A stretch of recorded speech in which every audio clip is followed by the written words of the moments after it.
Tommy Robinson was recently released, and it's important to look at some of his best moments. He was fighting radical, and he is fighting radical Islam for a very long time. And he warned us about the grooming gangs. He warned us about a lot of demographic issues that we're going to have with Muslims coming into the UK and coming into Western countries. And here's a clip of a woman confronting him at Oxford over a tweet of his about Islam and how all Muslims, there's a widespread problem. And he gives a great response here. Check it out. You say that you've now reformed the way within which you're working, now working with groups such as Kilium and trying to work with Muslims in particular. But my question to you is, why 6 or 7 years ago did you not think that the way to tackle these issues then would be to sit down and talk with Muslims, or within a liberal democracy to lobby your government for the way that your government is for example, enacting in foreign policy and the Western involvement in the Middle East that is perpetuating extremism. Instead, you chose to take to the streets and to lead a racist, fascist organization and to, continue to confound Islamophobia. But now you've had this change of heart. So why not do that 7 years ago, and what's changed? You talk about reform myself and have a change of heart. Who wanted to talk to me 6 years ago? 5 years ago? Who wanted to talk to us? As I've told you, we tried to talk to our council. No one wanted to sit down and talk to us. And sort of a bit of a myth is that I've changed what I'm saying. And I wasn't open to dialogue anyway. I was. I mean, imams I've met over the years whilst leading the English Defence League. Well, one meeting nearly got me killed because I met with the imam from Dewsbury. He come down to see me 4 days before the English Defence League demonstration. Remember, this is a demonstration where Muslims plan to blow everyone up with bombs. But I've been open for dialogue, and you're asking what's changed. You said a fascist and racist organisation as well. And you also mentioned Islamophobia. I think quite a lot of the things we fear are rational. I think they are rational. Because a phobia is an irrational fear. So I don't think it's right to just, again, brandish people who have genuine concerns and fears as being Islamophobic. You make the distinction between extremist Muslims and the general Muslims. You say, there are plenty of Muslims who are not bad Muslims, right? Like you were saying that earlier. But in that video that you showed, when that individual went to attack you in the car, you said, that's Islam. Yep. I have several tweets here, just from 2 years ago, that you said something. I just saw someone planting a time bomb, or as a Muslim woman involved called it, having a baby. I hate when people take people's tweets from like 5 years ago or an insane period of time and like hold them to it today. You don't know the context of that tweet. Most probably something happened that really pissed him off, and he decided, let me get this out there, or this is how I'm feeling right now. And to hold them to that 5-10 years later, I think is pointless. Just deal with the person they are today. If they say that they don't espouse those views today, then just go based off of that. Now, if you're talking about a 1 or 2 month ban, that's something else, okay? Because that's a very short period of time. But when you're talking about 5-10 years, it's like, yeah, people change. I walked into a library and asked for a book on rape, genocide, and killing, and they handed me the Quran. So these are very generalized, statements about the whole of Islam, about people who follow Islam. There's no separation there between radical Islam and and now you make this sudden distinction, but in that video you just showed that's Islam. Yeah, anyone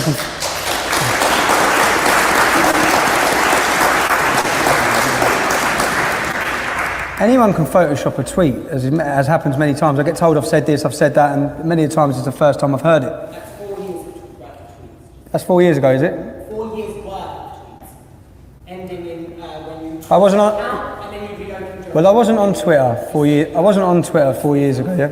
When I said that's Islam, what we now use is the frame Islamist, which is someone's interpretation of Islam, which they wish to enforce on society. That's his Islam. Yeah? That group, ISIS, which is what these men are supporters of, that's their Islam. Yeah? It is their Islam. You're better off arguing with them about why it's their Islam. I don't know why it is. But you see, smack in the face like that. Just Google Tommy Robinson beaten up, you'll find picture after picture of my face rearranged. It happens quite a lot. Yeah? The vast majority of Muslims, again, that I meet, don't smack me in the face. But there is an issue, there is a problem. It's a problem that you should be able to talk freely about, or at least oppose without everyone wanting to kill you. Yeah? 6 Osman warnings I've had. So's my wife. She's had Osman warnings when she was pregnant, telling her that people were planning to kill her. We're in Britain, land of freedom and democracy. We should feel free to oppose, say, stand up against anything we want to. You want to shout me down, you want to slander me, you want to call me something, fine.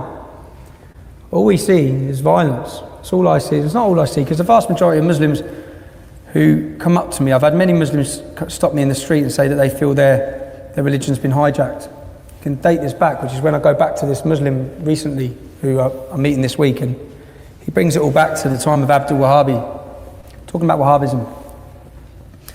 Can you blame me for thinking it's representative of Islam when I live in Luton and I see the scenes you've seen? Would you blame me? And when the imam I see on my TV, I do a bit of research, I do a bit of digging. They opened a Discover Islam Centre in my town, okay? A Discover Islam Centre was opened in Luton Town Centre, and it was opened by Luton Borough Council. It took me 10 minutes to dig and look at Yusuf Bonner, that was his name. Yusuf Bonner was the manager of the centre. This was his 5th religion, was Islam, yeah? He's been everything, even a Jedi, I think. But he's worked his way through, he's obviously a nutter. And he's opening a centre in Luton Town Centre, supported by our council. On his blog, he said, Christians are wearing suicide vests of wrongful belief. We will not rest until Islam is brought into every home in Luton. Bearing in mind, you've seen the problems we've got. Yeah? This was only in 2012. Now, I wondered who was funding this centre, this Dawah centre that was going to be a shop in the town centre. I want to know who's funding it, because then when you find out who's funding it, you see what's going to be propagated for it. So I set up a fake profile in a Muslim name, and I began a conversation with Abdul Rahim Green, because these sort of centres have been opened in Tower Hamlets, yeah? You know, IRA, the charity. Abdul Rahim Green. So what this centre's coming to do is show us the true Islam, yeah? Because we've apparently seen the false Islam many times. We want to see the true Islam. So straight away I got talking, and he confirmed, yes, they are behind this centre. So then I looked online to find speeches by Abdul Rahim Green, where straight away I see a speech where he says, if your wife disobeys you, take a stick and beat her. I don't want this in my town. I certainly don't want it in every home in Luton. This is not helping. Yeah? And the Muslims I'm meeting this week also say that this centre, they agree, is an extreme centre. It's got Wahhabi books in it now. Yeah? Can you blame us, as a non-Muslim, as a Luton lad, growing up in the town? Do you blame me for thinking what I'm seeing is representative? When I do a bit of research, I do a bit of digging on anyone I've debated over the years. This is why I have a problem with a lot of the organisations, the mainstream organisations. I know Quilliam are hated, aren't they? Quilliam are hated. But most Muslims call them apostates. Majority of people hate them. Majority of people, anyone that speaks out is hated. Yeah? It's not a good look, it's not beneficial for you. Which is why at the same time when I've got to just go back, I've got to point a bit, when I talk about Osama, I received a terrorist warning from Al-Shabaab after the Kenyan shopping mall. And this is where I was getting called a traitor a lot. People calling me a traitor.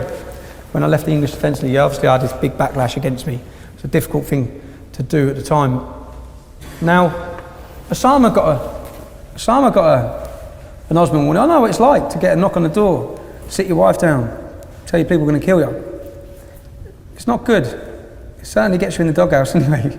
But Osama got that as well. So whilst people are calling me a traitor and they're calling them, there's Muslims that are now, lives are in danger, which many other Muslims are now calling them apostates. And if you are a moderate Muslim, you should be defending what they're saying and seeing the hard, and they're putting their lives and reputations on the line. But going back, do you blame me? Can you blame me with what I've showed you? And that's only a snippet. Yeah? I could stand here for 5 hours and show you things that when you watch them, you're like, what? What? How is this? That's what I've been like so many times. Look, what's going on? This is my town. It's where my kids are going to grow up. Can you blame us? What you're seeing there, you see Stacey Dooley, it's enough to bring her to tears. That's just one incident. This is happening all the time. All the time. So, can you blame me? Honestly, can any of you blame us for having an issue with it? Can you blame us? You might be able to blame us for generalising at times against all Muslims. Do you blame us for saying what we see? And then we get told so many times it's not what we see, but we're just telling you what we see. It's not our fault. I haven't created this. I didn't create that. I didn't make them want to hate us, want the complete destruction of the West. We were a symptom and a reaction of the problem. Now, if we don't sit up and listen and try and solve the problem now, what's going to replace the English Defence League? It's going to be bad in years to come. So you can either address the issues now, keep burying your head in the sand, keep ignoring it, keep calling anyone who speaks out against it a fascist or a racist. You can keep doing that if you want, yeah? But you, if you do that, are part of the problem, not me. It's you people that are doing that that are going to be the problem. Unfortunately. He is incredibly correct here. And actually what he's saying is basically, if you don't want to handle the truth now, what's going to happen is you're going to radicalize people to the point where you're going to be dealing with real fascists soon. So you can either handle, our criticisms and try to stop the problem we're actually pointing out, which is a legitimate problem, and that's fine, or you can ignore us and paint us as fascists, and soon you'll actually see the dark side of the right. Soon you'll see real bad actors coming out of the woodwork and really trying to paint a very stark image. He's simply saying, listen, there's a problem, let's fix it before it gets too bad, and then the reaction to that is going to be even worse. I say this all the time. The radical left creates the radical right. The radical left lunatics go too far, and then that creates a radical woke right that just, takes it to a whole nother level.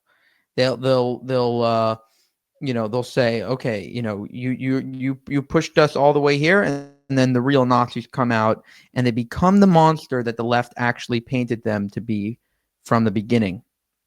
For more, subscribe to the channel. If you want to help us make more of these videos, you can go to buymeacoffee.com/JewishUncensored. You can also go to our channel memberships page and join there as well.